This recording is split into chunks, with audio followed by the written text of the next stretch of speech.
বিসমিল্লাহির রহমানির রহিম।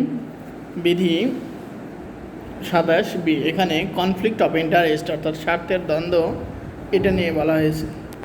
তো এটা কী জিনিস? এটা হইল সরকারি কর্মচারী নিজ দায়িত্ব পালনকালে যে ক্ষেত্রে দেখতে পান যে কোনো কোম্পানি বা ফার্ম বা অন্য কোনো ব্যক্তির সাথে কোনো চুক্তি সম্পর্কিত যে কোনো বিষয়ে তার পরিবারের কোনো সদস্য বা কোনো নিকটাত্মীয়ের স্বার্থ রয়েছে, এমন কোনো বিষয়ে তার বিবেচনাধীন আছে,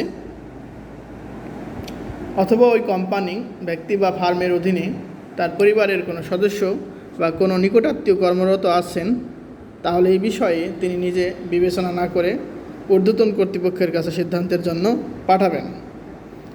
কোনো সরকারি কর্মচারীর স্বামী অথবা স্ত্রী যদি কোনো রাজনৈতিক দলের সদস্য হন বা কোনো প্রকারে কোনো রাজনৈতিক কর্মকাণ্ডের সাথে সম্পৃক্ত হন, তাহলে সংশ্লিষ্ট কর্মচারী তাৎক্ষণিকভাবে এবং লিখিতভাবে সে সম্পর্কে সরকারের নিকট অবহিত করবেন।